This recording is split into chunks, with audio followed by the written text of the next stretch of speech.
The house was completely locked, and there were no signs of forced entry or forced entry. Everything was in its place, as if nothing had happened.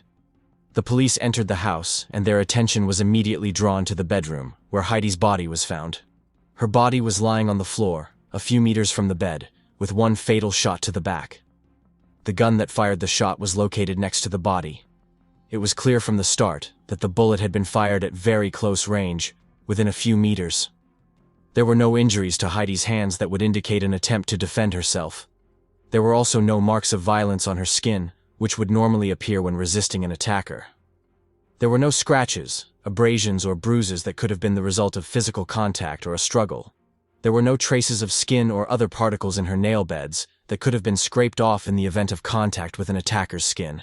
Dear viewers, in the next video releases, you will find very intriguing and confusing cases. And in order not to miss them, be sure to subscribe to the channel and please like the video. Heidi Firkus was born in 1986 in Minnesota, in a small town where her family was known for its closeness and strong family ties. Her parents, people with a deep commitment to traditional values, were always there, supporting their children at every step.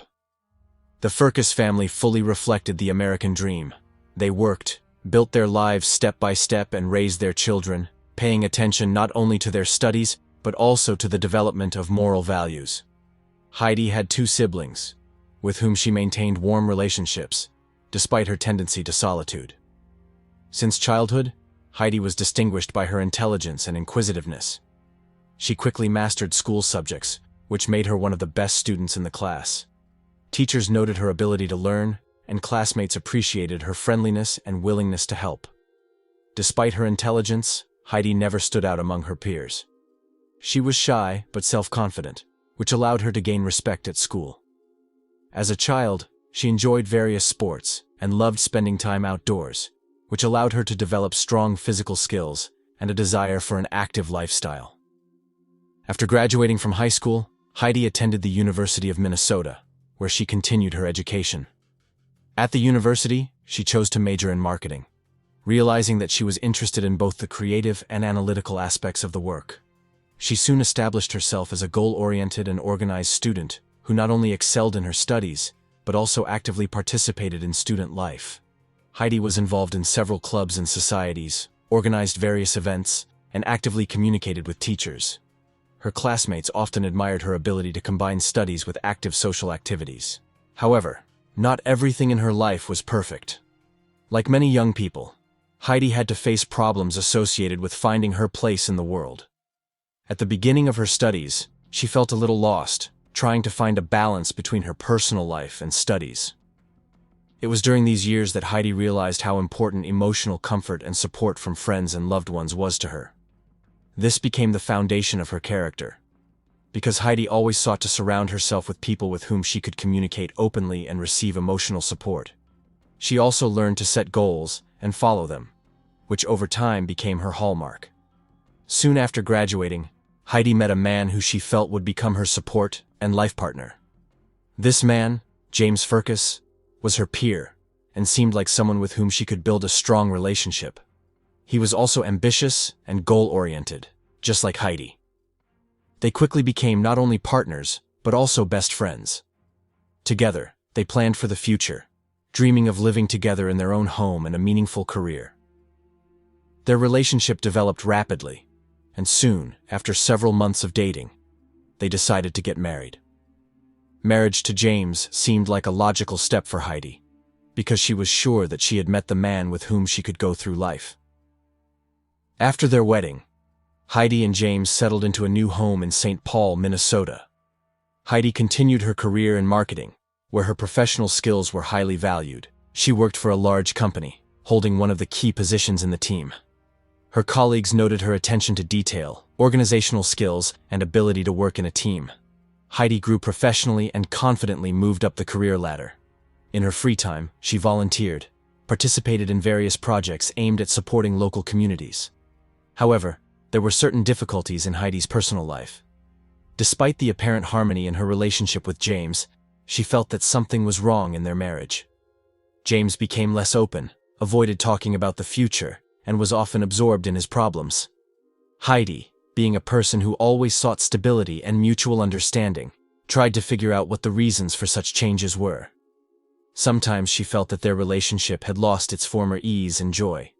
But despite this, she continued to believe that their marriage could be restored. Heidi's friends and family often spoke of how devoted she was to her husband and her work. She was reliable and loyal, always ready to support those she cared about. Heidi was a person who appreciated the simple pleasures of life, such as walking in the fresh air, spending time with loved ones, and helping others. She had a kind nature, genuinely cared for others, and led an active lifestyle, which made her personality multifaceted and attractive to others. Heidi's professional successes and her desire for personal growth allowed her to feel that she was moving in the right direction. Her life seemed successful and stable, despite some worries related to personal relationships. She had a desire not only to become the best in her profession, but also a desire for her life to be filled with meaning and harmony. But even despite her outward confidence, Heidi had no idea that changes would soon occur in her life that would radically alter her future. The evening of April 24, 2010, seemed ordinary and unremarkable for Heidi and James Furcus. They lived in a cozy house in St. Paul, Minnesota, in a neighborhood where the streets were quiet and there were not many neighbors. Heidi, a kind and quiet woman, 31 years old, and her husband James, with whom she had been married for several years, had dinner and spent the evening together. They did not have children, and like most families, each day was devoted to their usual chores. At that time, Heidi worked in the administrative field, and James in sales. After dinner, according to James, Heidi was going to rest a little. She loved the evenings when she could sit on the couch for a while, read a book, or watch her favorite movies. This evening was no different. They talked calmly, discussed everyday issues and plans for the future. They seemed like an ordinary couple who had no reason to expect that in a few hours, their lives would change forever. James said that they both felt fine that evening, and had no signs that anything could happen to them. Heidi had planned to go to bed a little later, after watching the latest episode of the series she loved so much. James, as always, tried to stay close, keeping her company. There was nothing alarming about that evening. No signs that things could go wrong. However, on the morning of the tragedy, everything began to unfold completely differently. Shortly after the sun began to rise above the horizon, James woke up first. The usual silence reigned in their house. Heidi, as always, was still asleep in her room. James did not pay attention to this and continued to do his own thing, expecting her to wake up later. According to him, they even planned to spend the morning calmly and quietly. James claimed that he was going to take care of his business, and Heidi, apparently, had to start her day with a cup of coffee. At that moment, they had no reason to suspect that their world, which had just seemed so safe and carefree, was about to collapse. Suddenly, at 12:30 p.m., James called 911. His voice sounded tense. There was obvious anxiety in it, but also some uncertainty. He reported that their house had been broken into. According to him, several armed men burst in through the back door. He claimed that they had fought with them, and in the process, James allegedly tried to protect his wife. But, unfortunately, he was unable to prevent the tragedy. According to James, one of the attackers accidentally shot Heidi, killing her on the spot. When the first police officers arrived at the scene, they immediately noticed that James was behaving strangely. But more importantly, nothing matched his story. The house was completely locked, and there were no signs of forced entry or forced entry. Everything was in its place, as if nothing had happened. The police entered the house, and their attention was immediately drawn to the bedroom where Heidi's body was found. Her body was lying on the floor, a few meters from the bed, with one fatal shot to the back. The gun that fired the shot was next to the body, in a fairly easy-to-find position. James did not seem to show the slightest shock when the police examined the crime scene. He told the same story about being attacked by robbers, but the details he provided did not match reality. A notable detail was that, according to James, the robbers who allegedly entered the house did not leave any traces behind. In addition, the police found nothing in the house that would indicate a robbery. There were no overturned things, no scattered documents or broken objects. It seemed that there was no attack, as James claimed. The room where the body was found was unusually quiet, everything remained as usual. The only sign of violence was Heidi's body and the gun next to her.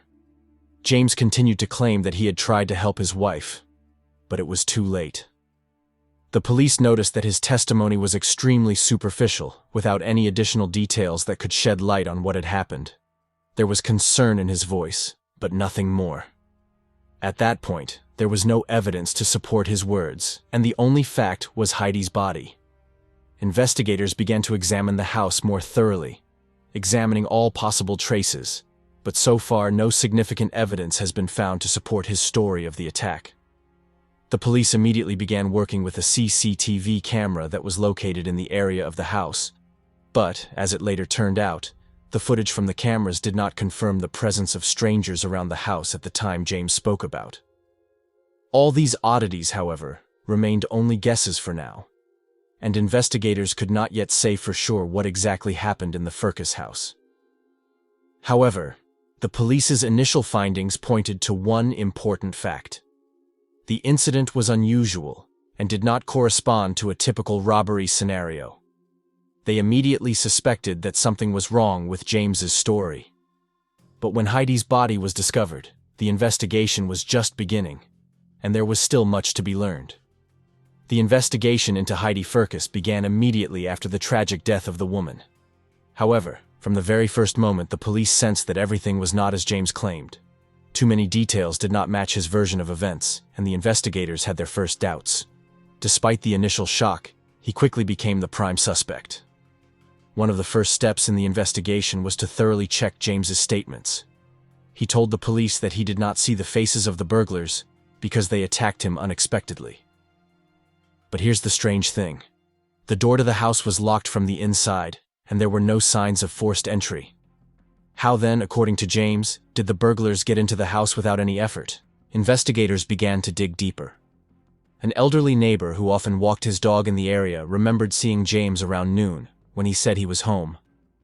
And this cast doubt on James's claims of a surprise attack. There were no signs of a struggle or injuries, which also did not match the story of a fight with armed criminals. Crime scene specialists and forensic experts immediately began working.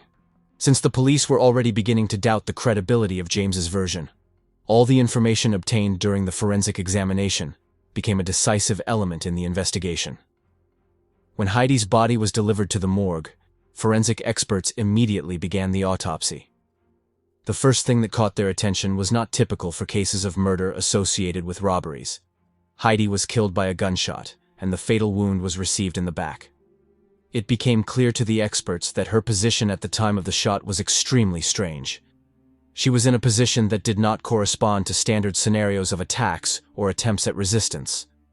The bullet entered Heidi's back, approximately in the area of the lower part of the shoulder blade, and passed through the rib cage, which led to immediate cardiac arrest. The forensic experts noted that the bullet did not exit through the chest, but stopped in the front of the body, which also indicated that the woman was quite close to the shooter.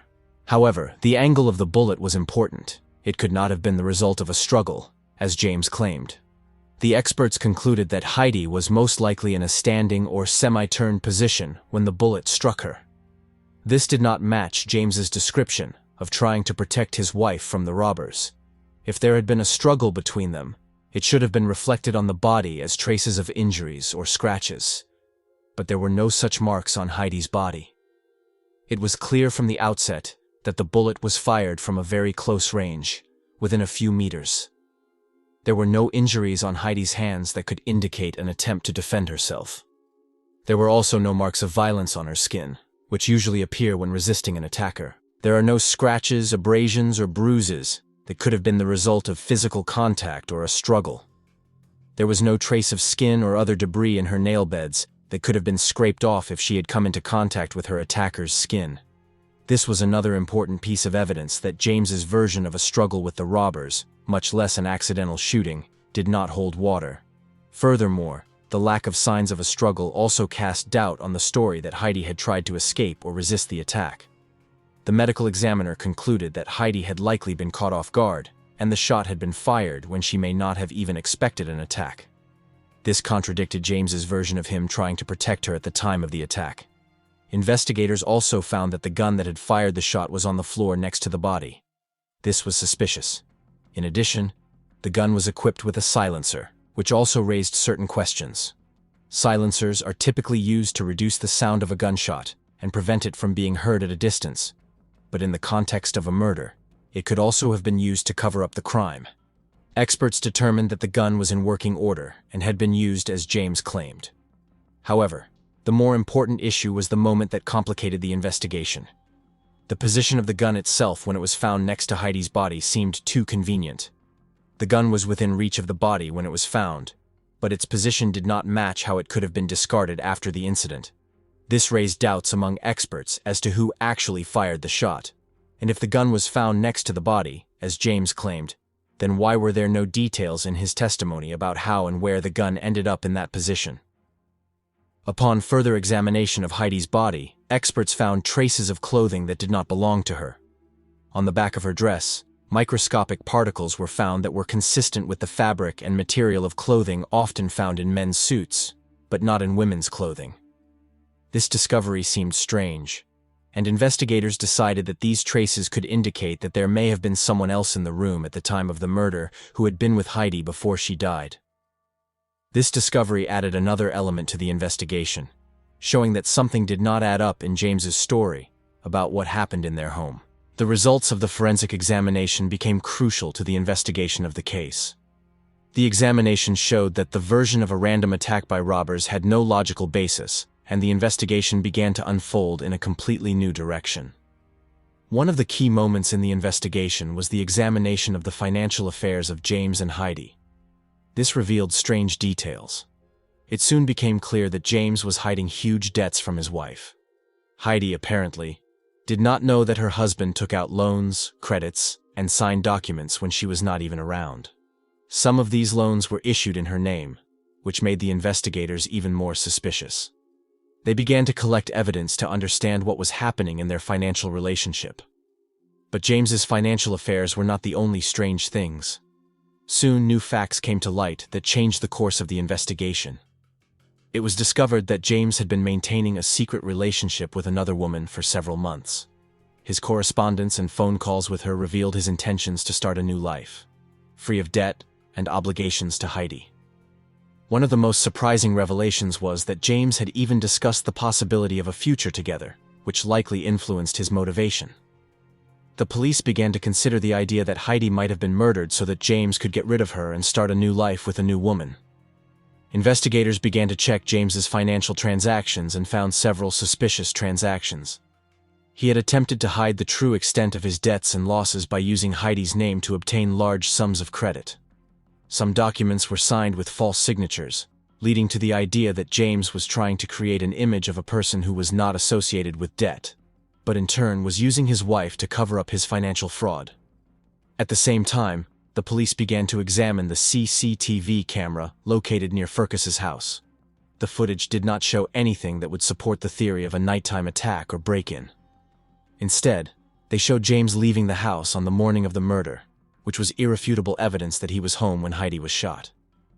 The cameras showed no strangers outside their home, casting doubt on the burglar narrative.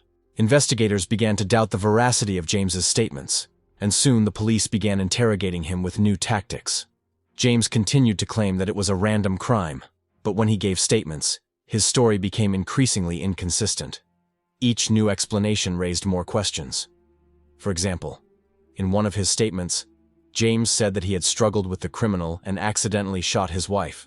However, there were no signs of a struggle or injuries on his body that could confirm this fact. Moreover, the gun that fired the shot was found next to Heidi's body, too convenient to be an accident. Investigators continued to sort through new clues and evidence that increasingly pointed to James as a possible killer. They established that a few days before the tragedy, James was seen talking to close friends and colleagues, where he complained about the difficulties in his marriage. His complaints boiled down to the fact that Heidi did not support him during difficult times, and that she did not understand his financial problems. More and more people around him began to say that James was not the man he claimed to be, and that his life with Heidi was not as happy as it seemed at first glance. But the investigation continued, and investigators gathered more evidence. It was soon discovered that the gun used in the murder was registered in James's name. The police began interviewing people who could help reveal how he had obtained the weapon. He claimed that the gun had been given to him as a gift, but investigators discovered that the weapon had been purchased at a time when their financial situation had already begun to spiral out of control. This also suggested that James was not just an innocent victim, but rather a man who had used his circumstances to manipulate the situation. Another crucial point was the discovery of phone records between James and the woman he had been having an affair with. In these conversations, he discussed his marriage to Heidi and expressed hope that things would soon change. He even wrote that his life with Heidi was nearing its end and that he would soon be free. These confessions became strong evidence that James was probably motivated not only by personal differences with his wife, but also by his financial difficulties and desire to start a new life. The investigation gradually came to the conclusion that James had organized the murder of his wife not as a result of an accidental tragedy, but as a step aimed at getting rid of obligations and debts. The revelation of financial fraud, hidden love affairs, and irrefutable evidence left little room for doubt about his guilt. Each new detail of the investigation strengthened the investigators' confidence that James was not a victim of circumstances, but the author of this tragic and carefully planned crime. From the moment the investigation into Heidi Ferkus's murder began to unfold in a completely different direction than her husband James had initially claimed, all eyes were on the trial. It was proving to be more than just a murder case, but a legal drama filled with twists, turns, and controversies. Throughout the trial, the question of what happened in the house on Lake Street in St. Paul remained the subject of heated debate. The trial of James Ferkus began in 2011, but the case was far from simple. Prosecutors and defense attorneys each advanced their theories, and only gradually was enough evidence gathered to bring murder charges. After years of investigation and delays, James Ferkus was arrested in 2013, 3 years after the murder. However, the trial was delayed by a number of factors, including appeals, delays in collecting evidence, and expert examinations. 11 years later, in 2021, James Ferkus is finally brought to trial for the murder of his wife, Heidi. The conviction therefore occurred 11 years after the murder, because the initial investigation did not yield quick results. Investigators and prosecutors spent a long time looking for additional evidence, and the trial was repeatedly delayed. In the first days after his arrest, James continued to insist on his innocence. His lawyer claimed that it was a tragic accident. According to their version, James found himself in a situation where, while trying to protect his wife from robbers, he accidentally shot her. However, the investigative materials and forensic examination left no room for doubt.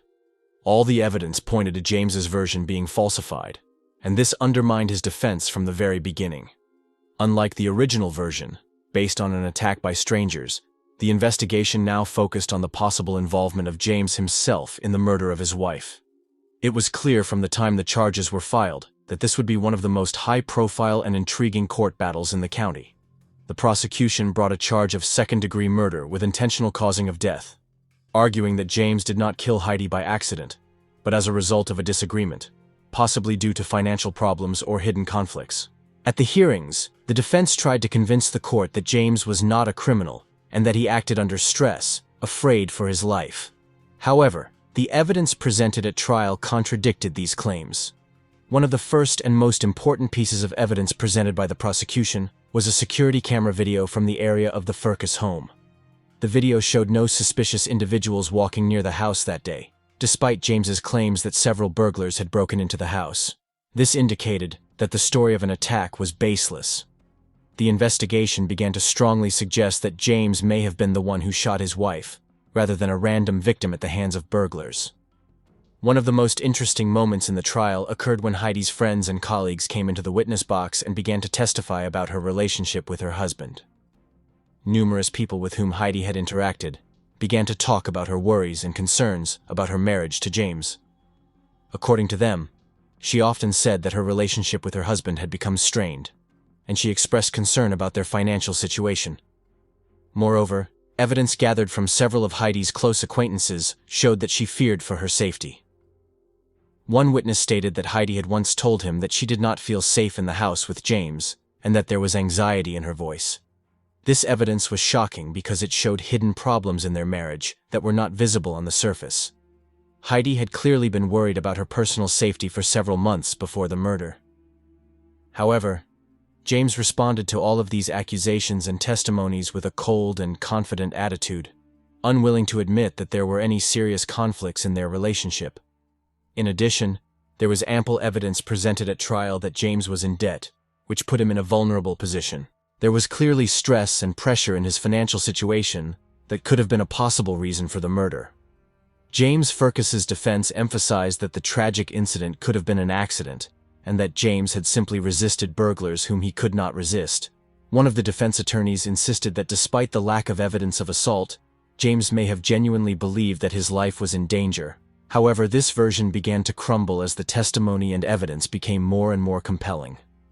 In one of the most important twists, the prosecution presented a videotape that showed James remaining in the house for several minutes after the murder, making no attempt to call an ambulance.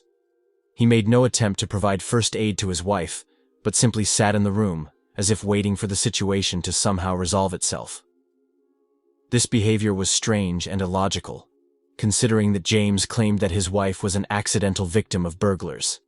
This testimony turned out to be one of the strongest pieces of evidence that the defense's version of an accident could not be true. Each hearing became more tense, but with each passing day, the evidence against James became more and more compelling. Finally, the court returned its verdict. James Fergus was found guilty of the second-degree murder of his wife, Heidi. The court sentenced him to 25 years in prison without the possibility of parole. The court's decision caused a storm of emotion. The defense tried to appeal the verdict, but the appeals were rejected. Although Heidi's family suffered a great loss, the trial ultimately provided justice, at least in part, for those who knew and loved her. James Fergus was found guilty of murdering his wife, and his name will forever be associated with the tragic story of her death.